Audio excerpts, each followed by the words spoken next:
जी, अस्सलाम वालेकुम। कैसे हैं दोस्तों? आज का जो हमारा टॉपिक होगा ना, वो है एलर्जी के मुतल्लिक़। ख़ारिश जिसको होती है, मतलब एलर्जी होती है। इसकी डिफ़रेंट टाइप्स होती हैं, मतलब डिफ़रेंट लोगों को डिफ़रेंट तरह की एलर्जी होती है। जैसे कि एक पोलन एलर्जिक होती है, जैसे फूलों से एलर्जी हो जाती है ना, कुछ लोगों को ज़्यादा खुशबू से एलर्जी हो जाती है, फूलों से होती है। उसके बाद फूड एलर्जी भी होती है, मतलब किसी ने कुछ खाना खाया, जैसे कुछ लोगों को गोभी से एलर्जी होती है, डिफरेंट तरह के खाने से एलर्जी होती है और उसका हल सिर्फ़ यही है कि वो खाना छोड़ दिया जाए। उसके बाद कुछ लोगों को होती है गंदगी से एलर्जी, जैसे बदबूदार चीज़ें आती हैं ना, तो उनका दिल ख़राब होना स्टार्ट हो जाता है, वॉमिट आना स्टार्ट हो जाती है, तो ये भी एक एलर्जी ही है। हम सिर्फ़ ये एलर्जी समझते हैं कि जैसे जिस्म के ऊपर ख़ारिश हो रही है, रैश बन गए हैं या जिस्म के ऊपर ज़ख्म बन गए, तो हम सिर्फ़ उसे ही एलर्जी समझते हैं, नहीं, ये भी एलर्जी की एक टाइप है। और उसके बाद जो होता है डस्ट एलर्जिक होता है, मतलब है हवा में जो आलूदगी होती है, इसको हम डस्ट एलर्जी कहते हैं। ये सबसे ज़्यादा और कॉमन पाई जाने वाली एलर्जी है। इससे ये होता है कि नाक में इन्फेक्शन हो जाता है कुछ लोगों के अंदर और मोस्टली लोगों को ये होता है, उसके लिए डिफ़रेंट तरह की मेडिसिन्स यूज़ की जाती हैं। और उसके बाद जो डस्ट एलर्जी होती है ना, ये इससे क्या होता है कि जो हमें साँस आ रहा होता है, वो साँस बहुत तंगी से आ रहा होता है। हर बंदे को सेम अलामात नहीं होती। डिफ़रेंट लोगों को डिफ़रेंट तरह की अलामात पाई जाती हैं। कुछ लोगों को जो डस्ट एलर्जी के ऊपर स्किन के ऊपर एलर्जी होती है डस्ट की वजह से, मतलब जैसे स्किन के ऊपर कोई डस्ट के पार्टिकल्स आते हैं, तो उनको रैशेज़ होना स्टार्ट हो जाते हैं, ज़ख्म होना स्टार्ट हो जाते हैं। और असल में ये है क्या एलर्जी कि ये जो एलर्जी है ना, हमारा अपना ही इम्यून सिस्टम जो होता है ना, वो हमारे जिस्म के खिलाफ एंटीबॉडीज़ प्रोड्यूस करना स्टार्ट कर देता है, जिस वजह से हमें ये एलर्जी होना शुरू हो जाती है, मतलब हमारे अपने ही हमारे खिलाफ हो जाते हैं। हालाँकि वो अपना काम ठीक कर रहे होते हैं, मतलब वो हमें बैरूनी जो पार्टिकल्स होते हैं उनसे बचाने के लिए होते हैं, लेकिन हमारा अपना ही निज़ाम अपने खिलाफ हो जाता है, इस वजह से हमें ये एलर्जी होना शुरू हो जाती है। ये टाइप 1 की एलर्जी की बात कर रहा हूँ। एलर्जी की हाइपर सेंसिटिविटी की डिफरेंट टाइप्स होती हैं, मैं अभी टाइप 1 की बात कर रहा हूँ। अच्छा जी, इसके लिए जो ज़रूरी क्या किया जाता है कि टेस्ट होता है पैच टेस्ट, जो स्किन के ज़रिए हम टेस्ट करते हैं, पैच टेस्ट स्किन के अंदर प्रिक करके कि इसको किस चीज़ से एलर्जी है, फूड से एलर्जी है, पोलन से एलर्जी है या इसको किसी डस्ट पार्टिकल की वजह से एलर्जी है या डिफरेंट टाइप की जिस तरह की एलर्जी है, वो काफ़ी टेस्ट होते हैं, पैच टेस्ट। उससे हम ये पता लगाते हैं कि हमारा जो इम्यून सिस्टम है वो किसके खिलाफ मुज़ामत पैदा कर रहा है, किस चीज़ के खिलाफ मुज़ामत पैदा कर रहा है। आम तौर पर हमें नज़ला, ज़ुकाम, खाँसी और कुछ लोगों को ये नहीं जाती। उसके लिए डिफरेंट तरह की मेडिसिन्स यूज़ की जाती हैं। अमूमन हम मेडिसिन बताते नहीं हैं, लेकिन आज पहली वीडियो है जिसमें मैं इंशाअल्लाह अज़ीज़ कुछ चंद एक जो एंटी एलर्जिक टैबलेट्स हैं वो बताऊँगा, मोस्टली उनका फ़ार्मूला बताऊँगा और उनकी हम तस्वीर भी इंशाअल्लाह चलाएँगे, ताकि जो लोगों को फ़र्स्ट एड के तौर पर ये अपने आप को इस्तेमाल करके एलर्जी से छुटकारा हासिल कर सकें। तो जो सबसे पहले एलर्जी में आम तौर पर यूज़ होने वाली नज़ला, ज़ुकाम, खाँसी और किसी मेडिसिनल का जो रिएक्शन होता है उसको रोकने के लिए भी हम मोस्टली यूज़ करते हैं एवल टैबलेट। एवल टैबलेट आम लोग इसमें इंजेक्शन भी होता है, लेकिन ये आप किसी भी डॉक्टर की प्रिस्क्रिप्शन के बगैर हासिल नहीं कर सकते। अब ख़ास तौर पर पाकिस्तान में तो इसके ऊपर पाबंदी है। उसके बाद आती है जी सिट्राज़िन 10 एमजी टैबलेट होती है, इसमें ज़ेट्रिक भी आ रही है, सिट्राक्लोर भी आ रही है, रिजिक्स भी आ रही है, डिफरेंट तरह की टैबलेट्स आ रही हैं। उसके बाद आती है लीवोसिट्राज़िन, इसमें सबसे ज़्यादा अब चलने वाला पंजाब में ख़ास तौर पर ब्रांड लाहौर में टी डे है, जो आजकल काफ़ी ज़्यादा चल रहा है, टी डे लीवोसिट्राज़िन का। उसके बाद आती है जो लोरेटाडिन, लोरेटाडिन टैबलेट जो होती है 10 एमजी ये भी होती है और ये भी काफ़ी ज़्यादा इफ़ेक्टिव होती है किसी भी एलर्जी की टाइप में। कुछ मेडिसिनल रिएक्शन भी होते हैं, ड्रग्स रिएक्शन भी होते हैं, मतलब जो आप मेडिसिन खा रहे हैं वो आपको सूट नहीं कर रही, वो आपका जिस्म उसको बर्दाश्त नहीं कर रहा है, उसको फॉरेन पार्टिकल समझ के उसके खिलाफ एंटीबॉडीज़ बनाना स्टार्ट कर दी हैं आपने ली और आपके चेहरे के ऊपर स्वेलिंग आ गई है, जिस्म के ऊपर रैशेज़ बनना स्टार्ट हो गए हैं और डॉक्टर नज़दीक नहीं, आप फ़ौरन से फार्मेसी या मेडिकल स्टोर पे जाएँ और उनसे सिट्राज़िन, लीवोसिट्राज़िन या लोरेटाडिन का एक पत्ता या 2 टैबलेट्स लेके खाएँ। इसकी डोज़ एक ही होती है, रात को सोते वक़्त एक टैबलेट ही आपने यूज़ करनी है। दिन में आप ड्राइविंग नहीं कर सकते यूज़ करके, क्योंकि इसमें गनुदगी होती है, नींद होती है।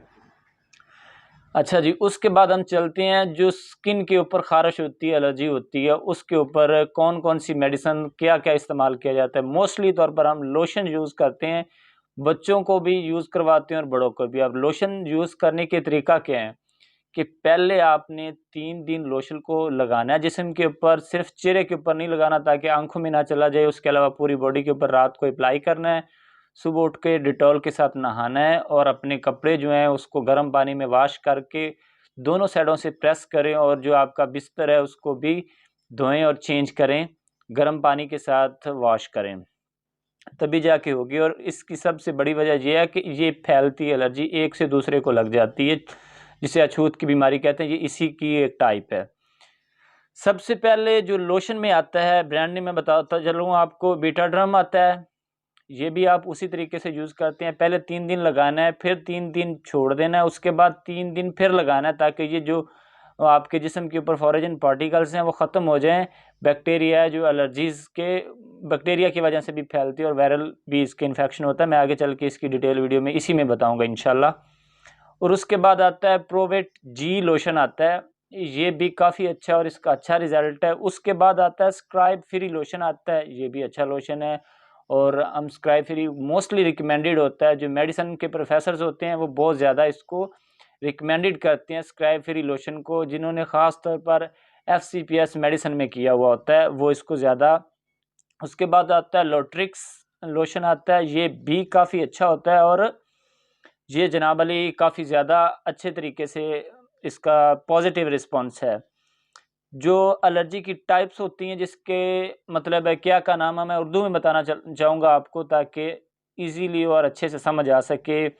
छपाकी होती है, छपाकियाँ होती हैं, और सुर्ख उभरी हुई ख़ारिश वाली जो जिल्द होती है ना, उसके ऊपर एलर्जी बन जाती है और इससे हमारा जो जिस्म होता है वो एलर्जी प्रोड्यूस करना शुरू कर देता है। और सबसे ख़तरनाक एलर्जी की एक टाइप बताने वाला हूँ आपको, जो हो जाए और जल्दी कई-कई साल तक लोगों की जान नहीं छोड़ती। मतलब एक दफ़ा इलाज कराया है, उसके बाद फिर दोबारा फैलने का ख़तरा होता है, जिसे हम फंगस कहते हैं या फंगल इन्फेक्शन कहते हैं, और जिसे आम ज़ुबान में पंजाबी में हम धंधरी कहते हैं, चंबल भी इसे कहते हैं, धंधरी भी कहते हैं, और पाकिस्तान और इंडिया में तकरीबन सेम है। और ये काफ़ी ज़्यादा ख़तरनाक हद तक हो सकती है। ये जिस्म के ऊपर रिंग टाइप होती है, बीच में जगह खाली छोड़ देते हैं और साइडों से रिंग टाइप बन जाते हैं, और जब ये ज़्यादा ख़तरनाक हद तक चली जाती है तो जिस्म के अंदर पीप यानी पस पड़ना स्टार्ट हो जाती है, और ना बंदा सो सकता है चैन से, और बहुत ज़्यादा जलन के साथ इसकी ख़ारिश होती है। फंगस से बचने के ख़ास तरीके क्या हैं? कैसे फंगस से बचा जाता है? सबसे पहले तो जैसे हमारा इस्लाम कहता है, Islam is a complete code of life. मतलब ये है कि जो एक मुकम्मल ज़ाब्ता हयात है इस्लाम, उसी को हम फॉलो करते चलते हैं। तो सफाई का सबसे पहले इस्लाम कहता है कि सफाई का ख़ास ख़्याल रखें, लिहाजा फंगस का भी इसी तरीके से हम ट्रीटमेंट कर सकते हैं कि सफाई का ख़ास ख़्याल रखें। नहाकर फ़ौरन से हम जिस्म को खुश्क रखें ताकि ये फंगस ग्रो ना कर सके। गीले जगह पर, गीले जिस्म पर ये फंगस ज़्यादा ग्रो करती है। खुश्क रहकर इसको हम ख़त्म कर सकते हैं। जिस्म को साफ़ और खुश्क रखें फ़ौरन से। और फंगस के लिए जो मोस्टली यूज़ होने वाली मेडिसिन के नाम भी मैं आपको बताऊँगा, क्रीम्स के नाम भी बताऊँगा, ताकि आप इस वीडियो को देखने के बाद खुद ही ट्रीटमेंट करने के काबिल हो जाएँ। और फिर भी आपको डॉक्टर से अपने से रिकमेंडेशन लेना पड़ेगी, या हमारा डिस्क्रिप्शन में नंबर होगा, आप हमसे व्हाट्सएप पे भी कॉन्टैक्ट कर सकते हैं। सबसे पहले जो इसमें आती है क्रीम, बच्चों को और बड़ों को, हम जिसको फंगस है डायग्नोज हो गया, आपको पता चल गया कि ये फंगस ही है, तो आप हाइड्रोज़ोल क्रीम बाय नेम आती है हाइड्रोज़ोल, वो लगाएँ, या उसके बाद बीटाड्रम एनएम जो होती है वो लगाएँ। उसके बाद जो होती है इसके साथ आप अगर कॉम्बिनेशन मिलाएँगे, कैनाडेक्स एन क्रीम का डेक्सामेथासोन प्लस न्यूमाइसिन क्रीम आती है मोस्टली पाकिस्तान में, जो कैनाडेक्स के नाम से। इंडिया में भी डिफरेंट ब्रांड से मिलती हैं, लेकिन मैं आपको फार्मूला बता चुका हूँ। न्यूमाइसिन प्लस डेक्सामेथासोन और साथ में इसके मिलाएँ हाइड्रोकार्टिसोन, तो ये बहुत अच्छा रिजल्ट देगी और जल्दी दिनों में आप सेट हो जाएंगे। कम से कम इसको 15 दिन आपने अपनी स्किन के ऊपर अप्लाई करना है, ठीक हो जाए तब भी। साथ में कुछ चीज़ें होगी, मिर्च मसाला कम यूज़ करना है आपने, और उसके साथ जो होगा गर्म चीज़ें नहीं खानी, ये चीज़ों से अवॉइड करना है। इसके साथ जो कैप्सूल आपने यूज़ करना है फ्लूकोनाज़ोल में, आपने इसका फार्मूला होता है, फ्लूकोनाज़ोल का फार्मूले में आपने कैप्सूल लेना है। फंगाजोल के नाम से भी आता है, डिफरेंट नाम, और इसकी स्ट्रेंथ होती है। अब एज के लिहाज से आपने इसको बढ़ाना है, एज और वेट के लिहाज से। ये 50 मिलीग्राम में भी आता है, 100 मिलीग्राम में भी आता है, 100 mg में भी आता है, और 150 mg में भी आता है फ्लूकोनाजोल में कैप्सूल। तो जैसे इसको एज के साथ आपने एडजस्ट करके यूज़ करना है, ठीक है। इसके अलावा जो नाक के अंदर जख्म हो जाते हैं, मोस्टली लोगों के सांस का प्रॉब्लम आना स्टार्ट हो जाता है, उसके लिए भी मैं आपको कुछ बताऊंगा। नाक के अंदर जख्म हो जाते हैं और ब्लड आना स्टार्ट हो जाता है, और कुछ लोगों को सांस का मसला होना इसके साथ स्टार्ट हो जाता है कि सांस बहुत मुश्किल से आता है। इसके लिए भी आपको मैं कुछ चंद एक नेज़ल स्प्रे के बारे में बताऊंगा। जैसे एलर्जी रिलीफ नेज़ल स्प्रे के नाम से एक आ रहा है, वो भी आप यूज़ कर सकते हैं। और उसके साथ ऑक्सीक्रोम पी नेज़ल स्प्रे के नाम से आ रहा है, और हाई वेट नेज़ल स्प्रे आ रहा है। इसको आप यूज़ करेंगे रात को सोते वक्त, नाक ऊपर करके नाक के अंदर स्प्रे करेंगे, साफ़ करके नाक को उसके अंदर स्प्रे करेंगे, और साथ में एक रात को सोते वक्त एंटी एलर्जिक टैबलेट लेंगे, और साथ में आप अपने ENT स्पेशलिस्ट को भी इसका मुआयना करवाएंगे, और वो आपको मज़ीद अगर इसमें कुछ चेंजिंग्स करना हुई तो वो रिकमेंडेशन दे देगा। उम्मीद है आज की वीडियो आपके लिए बहुत अच्छी और इन्फॉर्मेटिव रही होगी। ये चीज़ों को देखने के बाद आपको, मुझे नहीं लगता कि किसी डॉक्टर के पास जाने की ज़रूरत पड़ेगी, और अगर मेरे इस नुस्खे के मुताबिक अपना ट्रीटमेंट करेंगे तो इंशाअल्लाह अज़ीज़ एलर्जी आपकी ख़त्म हो जाएगी। जाने से पहले गुजारिश करूंगा कि हमारे YouTube चैनल को सब्सक्राइब करें और शेयर करें। इंशाअल्लाह अज़ीज़ मिलते हैं एक नई वीडियो के साथ।